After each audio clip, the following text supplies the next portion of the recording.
Hello students, welcome back.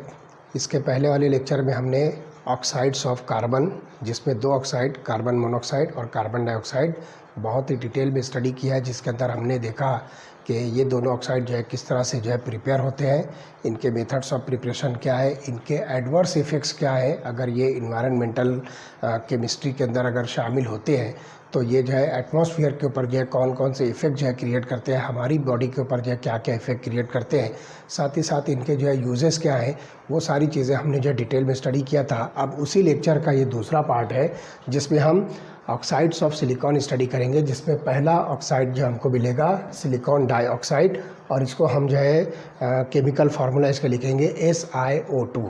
तो silicon dioxide हम यहाँ पर जो इसको नाम दे रहे हैं and it is represented as SiO2। तो ध्यान रखिए 95% of Earth's crust is composed of silica and silicates। Earth crust का जो है 95% जो होता है वो सिलिका और सिलिकेट्स पर जो है कंपोज्ड होता है। और यहाँ पर आप देखिए कि ये सिलिका जो है this is the common name of silicon dioxide. तो ये सिलिकॉन डाइऑक्साइड का जो है कॉमन नेम है silica, and it occurs in several crystallographic forms. तो ये सिलिका जो है आपको बहुत सारे जो है क्रिस्टलोग्राफिक फॉर्म्स के अंदर जो है मिलेगा। तो वो क्रिस्टलोग्राफिक फॉर्म्स क्या क्या होंगे, लुक हियर, क्वार्ट्ज, उसके बाद जो है आप देखोगे क्रिस्टेलोबेलाइट,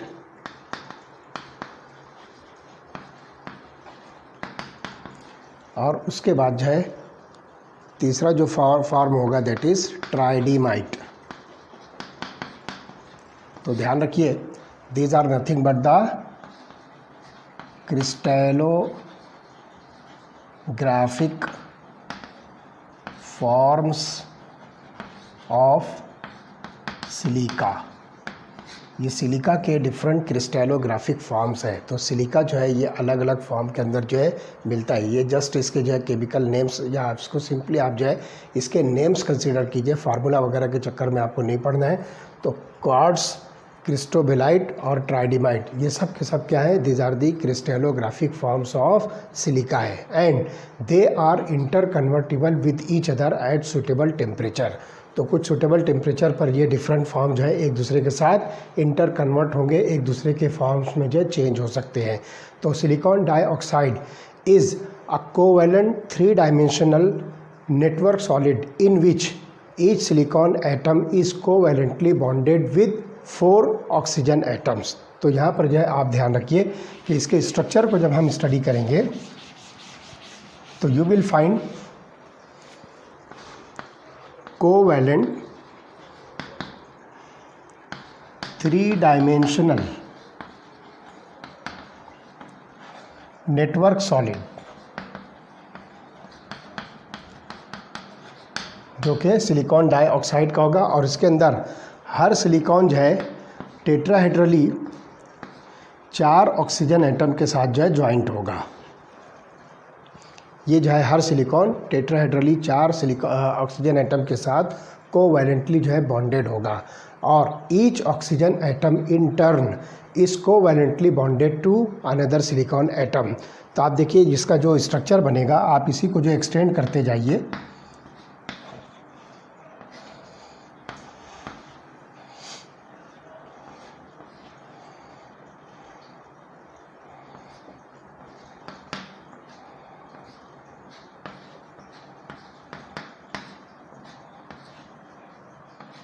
लाइक दिस। तो आपको यहाँ पर जो है एक स्ट्रक्चर मिलेगा। Each corner is called each corner is shared with another tetrahedron. The entire crystal may be considered as the giant molecule. तो यहाँ पर जो है आप देखोगे कि हर कॉर्नर जो है दूसरे जो है टेट्राहेड्रॉन के साथ जो है ये शेयर होगा, और इस तरह से पूरा इंटायर मॉलिक्यूल जो है एक जायंट मॉलिक्यूल मिलेगा, जो कि नेटवर्क सॉलिड के फॉर्म में होगा। तो आप यहाँ पर देखोगे कि it will form 8 membered ring और 8 मेंबर्ड साइक्लिक स्ट्रक्चर, ये जो आपको सिलिकॉन डाइऑक्साइड का जो स्ट्रक्चर मिलेगा जिसको हम सिंपली जो है नेटवर्क सॉलिड करें तो देखो 8 मेंबर्स कहाँ पर मिलते हैं, लुक हियर, ये एक जो है साइक्लिक स्ट्रक्चर है जिसमें देखिए 1 2 3 4 5 6 7 8, इस तरह से टोटल ये 8 मेंबर्स हैं जो रिंग स्ट्रक्चर जो है फॉर्म कर रहे हैं, साइक्लिक स्ट्रक्चर जो है फॉर्म कर रहे हैं। तो 8 membered rings are form with alternate silicon and oxygen atoms. तो आप यहाँ पर देखिए oxygen silicon oxygen silicon oxygen, ये जो है पूरा एक्सटेंड हो रहा है। लेकिन इस 8 मेंबर्ड रिंग के अंदर भी आप देखिए, फॉर एग्जांपल हम यहाँ से स्टार्ट करते हैं तो देखिए silicon oxygen silicon oxygen silicon oxygen silicon oxygen silicon. तो ये 8 मेंबर्ड रिंग में जो है आप देखोगे कि अल्टरनेट सिलिकॉन ऑक्सीजन जो है इसमें जो है प्रेजेंट है और ये रिंग फॉर्मेशन के अंदर जो है इसकी शेयरिंग प्रेजेंट है। तो silica in its natural form is always non-reactive because of very high silicon oxygen bond enthalpy. तो यहाँ पर आप देखिए कि सिलिकॉन को अगर आप देखोगे तो it is highly non reactive substance. Silicon dioxide जो होगा, this SiO2 is highly non reactive substance. ये बात जो है ख़ास तौर से आपको नोटिस करना, और इसका रीज़न क्या है कि इसके अंदर सिलिकॉन ऑक्सीजन बॉन्ड एंथैल्पी जो है ये आपको मिलेगी वेरी हाई। इस वजह से ये जो है ऑलमोस्ट नॉन रिएक्टिव सब्सटेंस है जिसको हम सिलिकॉन डाइऑक्साइड कह रहे हैं। It resist the attack by halogens dihydrogen and most of the acids of metal at elevated temperatures. तो यहाँ पर आप देखिए कि हेलोजेंस के साथ जो सिलिकॉन डाइऑक्साइड का कोई रिएक्शन नहीं, डाइहाइड्रोजन के साथ में जो है इसका कोई रिएक्शन नहीं होगा। साथ ही साथ जो है बहुत सारे मेटल एसिड्स जो होंगे, मेटल्स के साथ भी जो है, सॉरी नॉट एसिड्स, मेटल के साथ भी जो इसकी जो है किसी तरह की जो है कोई रिएक्शन नहीं होगी। और जो मेटल के सिंपल एसिड्स होते हैं तो उन मेटल के एसिड्स के साथ भी जो है इसकी कोई रिएक्शन एलिवेटेड टेम्परेचर पर जो नहीं होती है। लेकिन फिर भी it can be attacked by sodium hydroxide and hydrogen fluoride. तो ये दो ऐसे सब्सटेंसेस हैं, ऐसे मॉलिक्यूल्स हैं जो सिलिकॉन डाइऑक्साइड के साथ जो है रिएक्ट होंगे और कुछ कंपाउंड जो फॉर्म होते हैं। तो देखिए वो कंपाउंड जो है आपको क्या मिलते हैं। तो लेट अस सी, SiO2 plus 2NaOH sodium hydroxide के साथ आप इसको रिएक्ट कीजिए तो आपको प्रोडक्ट मिलेगा Na2SiO3 प्लस H2O।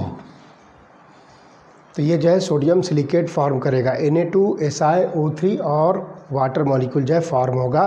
तो ये रिएक्शन जो है सोडियम हाइड्रोक्साइड के साथ है। इसी तरह से सिलिकॉन डाइऑक्साइड को आप हाइड्रोजन फ्लोराइड के साथ रिएक्ट कीजिए, it leads to the formation of silicon tetrafluoride SiF4 plus 2 water molecules. तो यहाँ पर जो है ये दो कंपाउंड जो है बनते हैं सोडियम हाइड्रोक्साइड और हाइड्रोजन फ्लोराइड के एक्शन के साथ में सिलिका के ज़रिए से। तो ये जो है दो ऐसी रिएक्शंस हैं जो सिलिकॉन डाइऑक्साइड जो है शो करता है, जिसमें सोडियम के साथ में सोडियम सिलिकेट बनेगा और हाइड्रोजन फ्लोराइड के साथ में आपको मिलेगा सिलिकॉन टेट्राफ्लोराइड। अब यहाँ पर जो ध्यान रखिए कि जो क्वार्ट्ज होता है इसका एक क्रिस्टलोग्राफिक फॉर्म है। This quartz is extensively used as पाइजो electric material. Quartz जो है this is used as पाइजो electric material. पाइजो electric material किसको कहते हैं कि ऐसा मटेरियल जिसके अंदर जो है अंडर प्रेशर इलेक्ट्रिसिटी जो है पैदा की जाती है, इलेक्ट्रिसिटी जनरेट की जाती है। Such materials are said to be पाइजो electric material. तो क्वार्ट्ज जो है इसके अंदर जो सिलिका का एक फॉर्म है, it is extensively used as पाइजो electric material and this has made possible to develop extremely accurate clocks. तो ये जो है पाइजो इलेक्ट्रिक मटेरियल से हम जो है यहाँ पर एक्यूरेट क्लॉक्स जो घड़ियाँ होती है वो जो है बना सकते हैं। साथ ही साथ जो है यहाँ पर जो है modern radio and TV broadcasting, radio and TV broadcasting instruments, ये जो है इसके जो है बन सकते हैं। और साथ ही साथ जो है यहाँ पर जो है कम्युनिकेशन के, रेडियो कम्युनिकेशन के जो है बहुत सारे जो है टूल्स आप जो है बना सकते हो। तो हम यहाँ पर लिख सकते हैं रेडियो कम्युनिकेशन टूल्स। तो इतनी सारी चीज़ें जो है ये पाइजो इलेक्ट्रिक मटेरियल से जो है बनती है, जो कि क्वार्ट्ज के ज़रिए से हम जो इसको बना सकते हैं। तो ये चीज़ें आपको जो है सिलिकॉन डाइऑक्साइड का जो है मिलेगा। इसी तरह से आप देखिए कि silica gel is used as a drying agent and as a support for chromatographic materials and catalyst. तो आप देखिए कि जो सिलिका जेल होती है, ये सिलिका जेल जो है आप देखोगे कि इसको जो है आप बहुत सारी केमिकल रिएक्शन के अंदर as a drying agent use कर सकते हो। साथ ही साथ जो है it is use as a support for chromatography.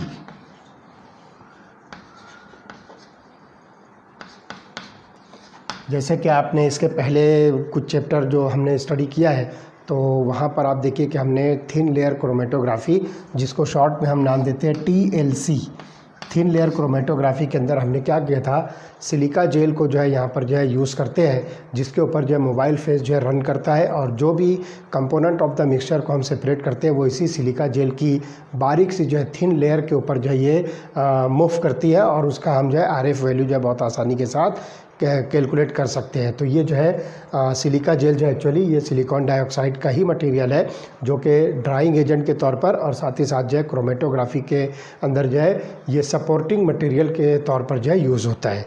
उसके बाद देखिए कि सिलिकॉन डाइऑक्साइड का ही एक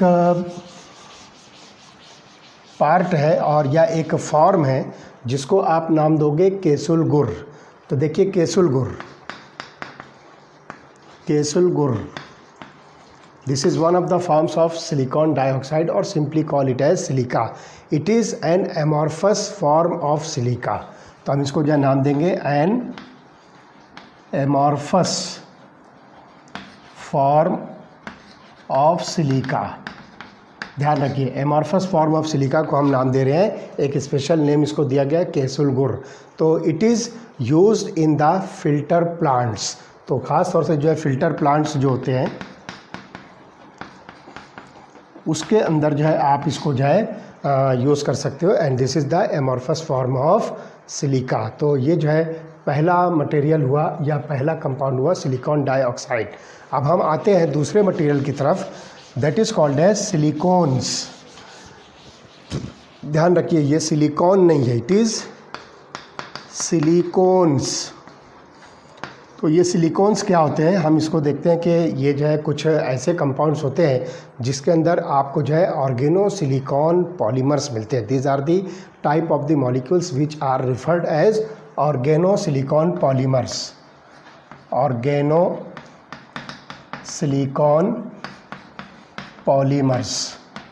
तो ये ऑर्गेनो सिलिकॉन पॉलीमर्स क्या होते हैं और इसको हम जो है किस तरह से प्रिपेयर करेंगे और इसके साथ कौन कौन से जो है मटेरियल जो है और प्रिपेयर हो सकते हैं, वो चीज़ हम जो है यहाँ पर स्टडी करने वाले हैं। और ये दूसरा मटेरियल, दूसरा मॉलिक्यूल है जिसको आप ऑक्साइड ऑफ सिलिकॉन कहोगे, that is known as silicones. तो ये जो है ऑर्गेनो सिलिकॉन पॉलीमर्स होते हैं। तो देखिए सिलिकॉन्स का जो जनरल एक रिपीटिंग जो है फार्मूला होगा, दैट इज़ R2SiO। यहाँ पर जो है इस ऑर्गेनो सिलिकॉन का जो रिपीटिंग यूनिट होगी दैट इज़ R2SiO। ये जो है इसकी रिपीटिंग यूनिट होगी जो इस पॉलीमर के अंदर जो है आपको मिलेगी, जिसको हम ऑर्गेनो सिलिकॉन पॉलीमर कह रहे हैं।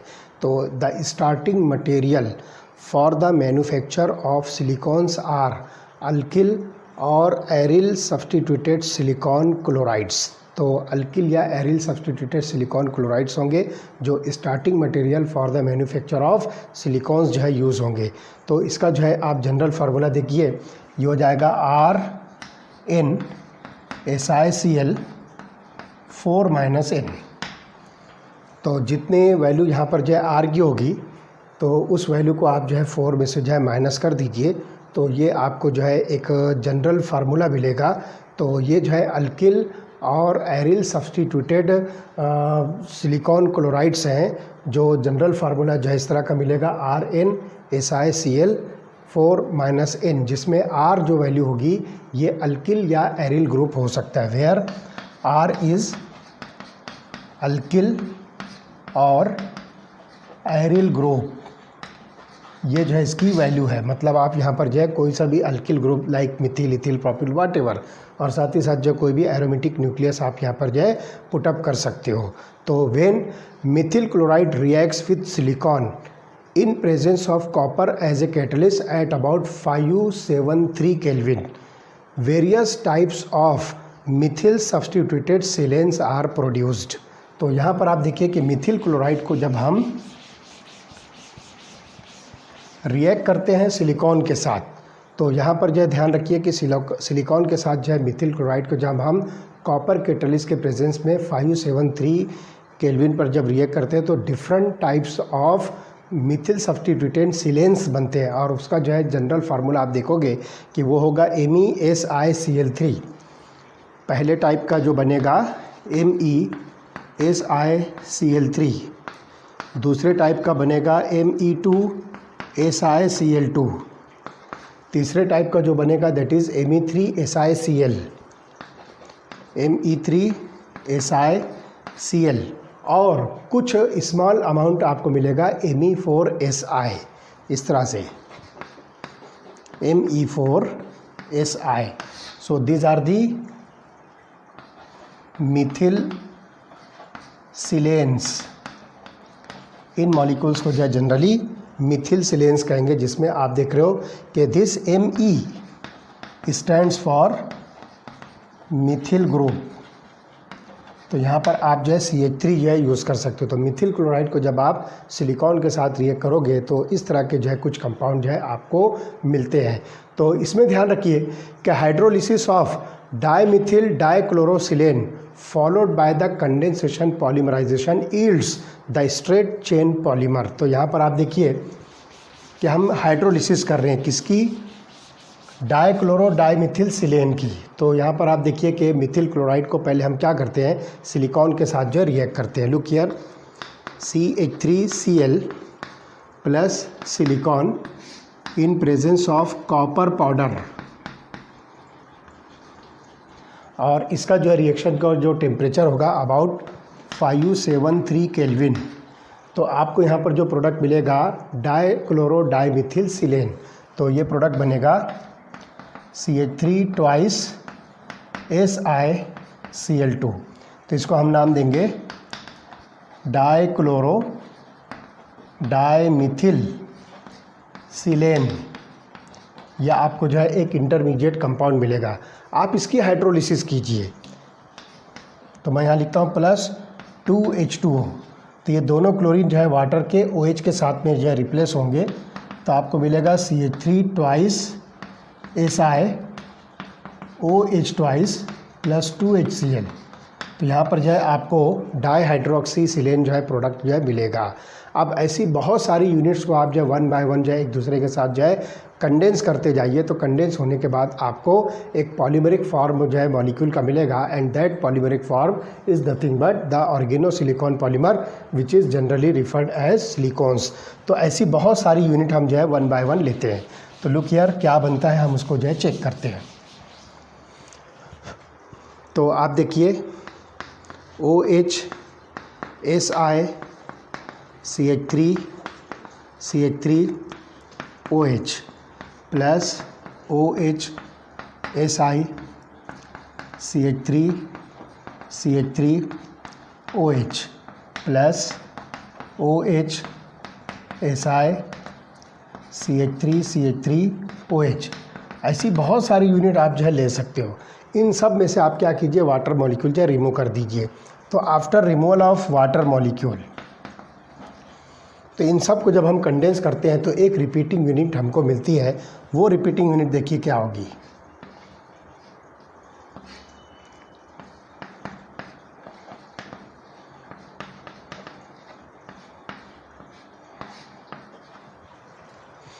ये जो है आपको रिपीटिंग यूनिट मिलती है। और फिर बाहर भी आप जो है एक सिलिकॉन लिखकर यहाँ पर जो है आप CH3 लगा सकते हो और ये जो है कंटिन्यूड। तो इस तरह से जो है यहाँ पर आप जो है इस मॉलिक्यूल को जो देख रहे हो, this molecule is called as a polymer called as silicones, it is called as silicon. तो यहाँ पर जो है आप इस मॉलिक्यूल को जो है जो पॉलीमर दिख रहा है इसको हम सिलिकॉन कह सकते हैं। The chain length of the polymer can be controlled by adding try Mithil chlorosilane. तो यहाँ पर जो है आप देखिए कि CH3 थ्राइस SiCl जो है हम यहाँ पर जो है इस पॉलीमराइजेशन प्रोसेस के अंदर जो है ऐड करके चेन की लेंथ को जो है कंट्रोल कर सकते हैं। और उसकी कंट्रोलिंग के बाद हमको जो प्रोडक्ट मिलेगा वो प्रोडक्ट देखिए क्या होगा। इसी मॉलिक्यूल को आप देखिए जब पॉलीमराइजेशन होगा तो आपके पास में जो है ये मॉलिक्यूल जो बनेगा फाइनली, तो यही स्ट्रक्चर होगा उसका। लुक हियर,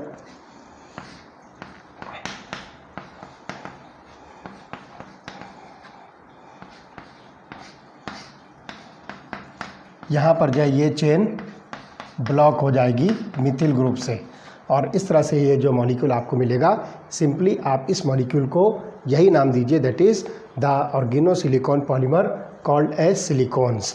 तो silicones being surrounded by non polar alkyl groups are water repelling in nature. तो आप देखिए कि ये मिथिल ग्रुप्स आप देख रहे हो बहुत सारे, तो ये सब के सब वाटर रिपेलिंग अल्किल ग्रुप्स हैं। तो आप देख रहे हो इस पॉलीमर के अंदर जो है सिलिकॉन जो है वाटर रिपेलिंग अल्किल ग्रुप के साथ में जो है अटैच्ड है, जिसको आप नॉन पोलर अल्किल ग्रुप कह रहे हो। इस वजह से ये जो सिलिकॉन मॉलिक्यूल होता है ये वाटर रिपेलिंग इन नेचर होता है। तो ये जो है इसकी एक इम्पॉर्टेंट प्रॉपर्टी आपको मिलती है। Because of the presence of this non polar Mithil groups this silicon becomes water repelling in nature. तो they have in general high thermal stability, high dielectric strength and resistant to oxidation and chemicals। तो इसकी वजह से यहाँ पर जो है आपको कुछ प्रॉपर्टी मिलेगी जो कि हाई थर्मल स्टेबिलिटी होगी, हाई डाइलेक्ट्रिक स्ट्रेंथ होगी, इसी तरह से they are resistant to oxidation and resistant to various chemicals. तो यहाँ पर आप देखिए कि इसका जो है यूज़ क्या होगा। ये सिलिकॉन्स को आप जो है कहाँ कहाँ पर यूज़ कर सकते हो। तो this silicones are used as a sealant. आप इसको जो है सीलेंट के तौर पर किसी जगह पर आपको कुछ लीकेज वगैरह मिलता है तो वहाँ पर उसकी जो है सीलिंग करना है, तो एज ए सीलेंट जो है आप इस सिलिकॉन को जो है यूज़ कर सकते हो। इसी तरह से ग्रीसेस के तौर पर जो है आप इसको यूज़ कर सकते हो। तो सीलेंट के तौर पर आप देखिए बहुत सारे जो है क्रैक्स वगैरह होते हैं, जैसे कि हम देखते हैं कि जो डोर्स वगैरह होते हैं हमारे घरों पर, हम जो है डोर्स या जो खिड़कियां बनाते हैं विंडोज़, तो विंडोज़ में जो आप देखते हो कि एल्यूमिनियम और ग्लास जो उसके अंदर जो फिक्स करते हैं, तो उसके अंदर जो गैप्स होता है, एल्यूमिनियम का जो चैनल होता है उसके अंदर हम जब ग्लास को फिक्स करते हैं तो थोड़ा सा उसमें गैप होता है। उस गैप को ख़त्म करने के लिए वहाँ पर जो एज ए सीलेंट हम जो है यहाँ पर सिलिकॉन की फिलिंग करते हैं। इसी तरह से ये ग्रीसी मटेरियल के तौर पर भी जो है यूज़ होता है एज ए ग्रीसेस। इसी तरह से आप देखोगे कि ये सिलिकॉन मटेरियल जो है ये इलेक्ट्रिकल इंसुलेटर के काम में भी आता है। It is also use as an electrical insulator. आपको यहाँ पर जो सिलिकॉन्स की एक प्रॉपर्टी मिलेगी, that is the electrical insulator. And for water proofing of fabrics, water proofing of fabrics, कपड़ों के ऊपर जो वाटर प्रूफिंग के लिए हम यहाँ पर जो क्या करते हैं, सिलिकॉन की जो है बारीक सी जो है कोटिंग लगाते हैं। और आगे देखिए कि being biocompatible they are also used in surgical and cosmetic plants. तो सर्जिकल और कॉस्मेटिक प्लांट्स के अंदर भी जो आप इन सिलिकॉन्स का जो है यूज़ ऑब्ज़र्व कर सकते हो। तो this is all about the silicones. बहुत ही इम्पॉर्टेंट जो है ये एक कंपाउंड है जिसको आप जो है पॉलीमर भी कह सकते हो, या सिंपली ये मॉलिक्यूल जो है पॉलीमर ही होता है। उसके बाद आप देखिए कि एक कंपाउंड है सिलिकॉन का जो ऑक्साइड होगा जिसको हम सिलिकेट्स का नाम देंगे। तीसरा जो ऑक्साइड होगा सिलिकॉन का that is called as silicates. तो सिलिकेट्स के अंदर आप देखिए SiO4 4 माइनस यूनिट्स इसके अंदर जो है प्रेजेंट होती है। सच मॉलिक्यूल्स और such oxides of silicon are called as silicates. तो ये सिलिकेट्स क्या होते हैं, इसका स्ट्रक्चर कैसा होता है, हम इसको जो है स्टडी करेंगे। Now large number of silicate minerals exist in nature in the form of feldspar, zeolite, mica and asbestos. तो सिलिकेट की जो मिनरल्स है, सिलिकेट मिनरल्स, जिसमें पहली आपको मिलेगी फेल्डस्पार, दूसरी आपको मिलेगी जियोलाइट, तीसरी माइका और चौथी एस्बेस्टॉस। मैं सिर्फ बता दूं, माइका ये जो है अब्रक जिसको हम कहते हैं, इसको हम जो है माइका कहेंगे। और एस्बेस्टॉस जो ये ना जलने वाला मटेरियल होता है, इसको ये आप जो है ये हीट एब्सॉर्ब करता है जनरली, तो ये जलता भी नहीं है। तो बहुत सारे हॉट ऑब्जेक्ट्स को लेबोरेटरी में जो है कूल करने के लिए हम एस्बेस्टॉस की जो शीट यूज़ करते हैं व्हाटएवर। तो इस तरह से ये फेल्डस्पार, जियोलाइट, माइका और एस्बेस्टॉस ये जो है सिलिकेट की नेचुरल मिनरल्स होती है। तो the basic structure of units of silicate is SiO4 4 minus units. इसके अंदर आप देखोगे कि सिलिकॉन एटम जो है टेट्राहेड्रली 4 ऑक्सीजन एटम के साथ जो है ये अटैच होता है। तो लुक हियर, ये सिलिकॉन 1 2 3 4, इस तरह से यहाँ पर जो है 4 ऑक्सीजन आपको मिलेगा। और चारों ऑक्सीजन के ऊपर जो है आप निगेटिव चार्ज लगा दीजिए एक एक। तो इस तरह से 4 निगेटिव चार्जेस आपको इस SiO4 यूनिट पर मिलेगा। और ये आप देख रहे हो कि ये इसका टेट्राहेड्रल स्ट्रक्चर है। जब आप ऊपर से इसको ऑब्ज़र्व करोगे तो ये इस तरह से दिखेगा। लुक हियर, ये डॉटेड जो होगा ये ऑक्सीजन, आप जो इसको दिस डॉटेड पॉइंट जो ये आपको दिख रहा है ये सिलिकॉन है। और उसके बाद जो है आप देखिए कि ये सिलिकॉन के साथ जो है एक ऑक्सीजन आपको ये टॉप वाला दिखेगा। तो यहाँ पर जो है आप इस तरह से ये ऑक्सीजन शो कर सकते हो। तो ये डॉटेड जो है सिलिकॉन होगा और उसके ऊपर जो है ये ऑक्सीजन आपको नज़र आ रहा है, ठीक। उसके बाद जो है ये ट्रायंगुलर शेप में आपको यहाँ पर जो ऑक्सीजन मिलेगा 1 2 3, और इन सब पर 1 2 3 और ये 4, ये निगेटिव चार्ज। और इन सब को जो है आप कनेक्ट कर दीजिए तो ये आपको ट्रायंगुलर शेप जो है दिखेगा। मीन्स आप जो है यहाँ से इस पोजीशन से जो है आप इस SiO4 4 माइनस यूनिट को जब ऑब्ज़र्व करते हो तो आप देख रहे हो कि ये ऑक्सीजन आपको दिख रहा है और ऑक्सीजन के जस्ट नीचे जो है ये सिलिकॉन है। तो ये डॉट आपको जो दिख रहा है ये सिलिकॉन है। उसके बाद आप देखिए 1 2 3, ये 3 ऑक्सीजन्स आपको जिस तरह से दिखेंगे कि आपको जो है 3 कॉर्नर्स नज़र आते हैं ट्रायंगल के, लेकिन एक्चुअली ये स्ट्रक्चर जो होगा वो टेट्राहेड्रल यूनिट में आपको जो है मिलेगा। तो ये बात जो है ख़ास तौर से ध्यान रखना है कि सिलिकॉन के साथ में जो है 4 ऑक्सीजन जो है इसमें टेट्राहेड्रली जो है बॉन्डेड होते हैं।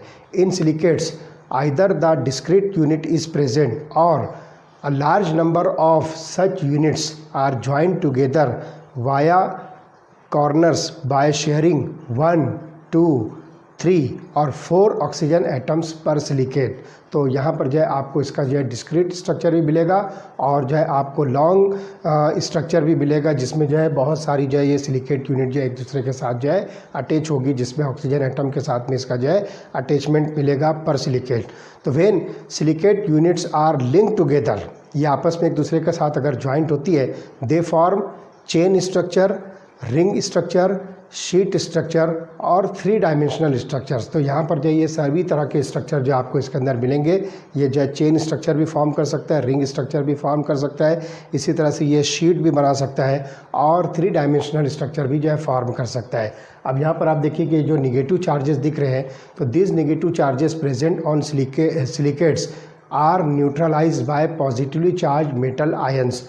कोई सा भी मेटल आयन आप इसके साथ में जो है अटैच कर दीजिए, तो पॉजिटिवली चार्ज मेटल आयन के साथ में ये जो है सिलिकेट के निगेटिव चार्जेस जो है बैलेंस हो सकते हैं। If all the four corners are shared with other tetrahedral units, the three-dimensional network is formed. तो दूसरे टेट्राहेड्रल यूनिट के साथ में अगर ये सब जो है शेयर होते हैं तो आपको जो है नेटवर्क सॉलिड जो है मिलेगा. Important man made silicates are glass and cement. तो ये जो है सिलिकेट्स की जो है दो इम्पॉर्टेंट जो मैन मेड जो है कंपाउंड्स हैं, एक होगा ग्लास और दूसरा होगा सीमेंट. ये दो इम्पॉर्टेंट जो है मेन मेड सिलिकेट मटेरियल्स हैं जो ग्लास और सीमेंट के फॉर्म में आपको दिखेंगे. तो ये जो है तीसरे टाइप का जो है आपको मॉलिक्यूल मिलता है. This is called as silicate. अब चौथा जो है और लास्ट जो है इस चैप्टर का भी लास्ट पार्ट है, and that is the zeolites. चौथा जो यहाँ पर जो ऑक्साइड मिलेगा आपको, that is called as zeolites. तो if aluminium atom replace few silicon atoms in the three-dimensional network of silica, overall structure is known as aluminosilicate which acquires a negative charge. तो आप देखिए जो हमने स्ट्रक्चर बनाया था सिलिका का इस तरह से, like this.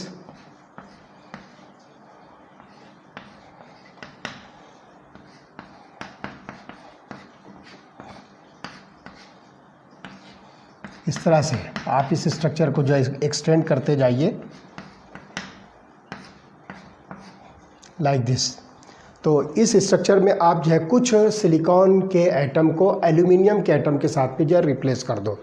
तो इस थ्री डायमेंशनल स्ट्रक्चर के अंदर कुछ सिलिकॉन को आप जो है एल्यूमिनियम के साथ जो है रिप्लेस कर दो, तो जो स्ट्रक्चर बनेगा that is called as alumino silicates. These molecules are said to be aluminosilicates and these aluminosilicates acquires the negative charge. और यहाँ पर जो है cations such as sodium, potassium और calcium balance the negative charge. तो यहाँ पर जो है अगर इसके अंदर जो है नेगेटिव चार्ज प्रेजेंट है तो कुछ केटायंस जैसे कि सोडियम प्लस, पोटेशियम प्लस या कैल्शियम 2+, तो ये केटाइन जो है इस नेगेटिव चार्ज को जो है बैलेंस कर सकते हैं. तो एग्जांपल देखिए फेल्डस्पार और जियोलाइट जो है इसकी बेस्ट एग्जांपल है. तो ये जो है एल्यूमिनोसिलिकेट जिसको हम नाम दे रहे हैं, इसकी एग्जांपल है फेल्डस्पार और एक एग्जांपल है जियोलाइट. तो हम देखेंगे जियोलाइट को जो है डिटेल में स्टडी करेंगे. तो zeolites are widely used as a catalyst in petrochemical industries. तो ध्यान रखिए कि जियोलाइट्स को हम पेट्रोकेमिकल इंडस्ट्रीज़ के अंदर एज ए कैटलिस्ट यूज़ करेंगे, जिसके अंदर क्या होगा कि हम हाइड्रोकार्बन को जो है क्रैक करेंगे, उसको जो है ब्रेक डाउन करेंगे और उसका जो है आइसोमराइजेशन होगा. तो एग्जांपल यहाँ पर हम हाइड्रोकार्बन्स इसकी जो है हम क्रैकिंग भी कर सकते हैं और साथ ही साथ जो है आइसोमराइजेशन भी इसका हम जो है कर सकते हैं बाय यूजिंग जियोलाइट्स. तो ये जो है मॉलिक्यूल जो है कुछ स्मॉलर कंपाउंड्स के अंदर जो है कन्वर्ट होते हैं. तो एक एग्जांपल है ZSM5U, एक जियोलाइट है ZSM5U. ये इसका जो है ट्रेड नेम है ZSM5U. It is the type of zeolite which is used to convert alcohols directly into gasoline. तो यहाँ पर जो हम क्या करेंगे, अल्कोहल्स को गैसोलीन में कन्वर्ट करना है. तो उसके लिए यहाँ पर हम जो है ZSM5U नाम का जो है जियोलाइट यूज़ करेंगे. तो ये जो है रिएक्शन जो है पॉसिबल होगी. तो गैसोलीन एक्चुअली आप जो है पेट्रोल का ही ये जो है एक मटेरियल जो है समझ सकते हो. तो this is called as gasoline. तो अल्कोहल्स को गैसोलीन में कन्वर्ट करने के लिए हम एक जियोलाइट यूज़ करते हैं जिसका नाम है ZSM5U. तो hydrated zeolites are used as ion exchangers in softening of hard water. इसके पहले जो हमने जो एस ब्लॉक एलिमेंट स्टडी किया या सिंपली हाइड्रोजन इसका जो चैप्टर हमने स्टडी किया उसके अंदर सॉफनिंग ऑफ हार्ड वाटर के लिए जो जियोलाइट्स आयन एक्सचेंजर के तौर पर यूज़ होते हैं, वो चीज़ हम जो बहुत डिटेल में स्टडी किए हैं. तो इस तरह से जो है इस जियोलाइट पर हमारा जो चैप्टर है ग्रुप 14 एलिमेंट जिसको हम कार्बन फैमिली कहेंगे ये कंप्लीट होता है। और इसी तरह से जो चैप्टर है पी ब्लॉक एलिमेंट्स ये यहाँ पर जो है कंप्लीट होता है। देखो कुछ बहुत डिफ़िकल्ट चैप्टर नहीं है, बहुत इजी है, बस थोड़ा सा आप जो है तवज्जो देख करके जो है इसको जो अच्छी तरह से जो है स्टडी कीजिए। जितने भी लेक्चर्स हैं 5-6 लेक्चर्स इसके बने हैं, तो उन लेक्चर्स को आप जो है बार बार देखिए, स्टडी कीजिए। बहुत ही स्कोरिंग जो है ये टॉपिक होता है, बहुत सारे क्वेश्चंस इसके जो है बन सकते हैं मल्टीपल चॉइस के, और बहुत सारा मटेरियल इसके अंदर जो प्रेजेंट है। तो so many number of questions can be form on this chapter. तो आप इसके लिए जो है बहुत अच्छी तैयारी कीजिए, कोई परेशानी नहीं आएगी। आप इसको जो है थोड़ी तवज्जो के साथ जो है इसको स्टडी कीजिए। आपकी बुक में से एक एक लाइन टू लाइन जो है पॉइंट्स को जो है आप स्टडी कीजिए। हर जगह से कहीं ना कहीं से जो मल्टीपल चॉइस क्वेश्चन जो है बनेगा, आप उसकी जो है तैयारी कीजिए। और वीडियोस को जो है बार बार देखकर आप इसको जो है समझने की कोशिश कीजिए। तो कोई भी डिफ़िकल्टी आती है तो please you must contact me, okay. तो यहाँ पर ये चैप्टर हमारा कंप्लीट हुआ। अब इसके बाद जो है हम अगला चैप्टर जो स्टडी करेंगे दैट इज़ इन्वायरमेंटल केमिस्ट्री। बहुत ही इंटरेस्टिंग ये जो है टॉपिक है, और हमारे लिए जो है ये एक बर्निंग इशू भी है, हमारे लिए जो है एक चैलेंजिंग जो है टॉपिक भी है कि हम इन्वायरमेंटल पॉल्यूशन को जो है किस तरह से कंट्रोल कर सकते हैं, और इसको जो है किस तरह से हम जो है ओवरकम कर सकते हैं। वो सारे जो है रेमेडीज़ और वो सारे जो है डिफ़िकल्टीज़ के सॉल्यूशंस हैं, और क्या क्या चीज़ें हमारे लिए जो है मुश्किल पैदा कर सकती है, वो सारी चीज़ें हम उस चैप्टर के अंदर स्टडी करेंगे। That is called as environmental chemistry, okay.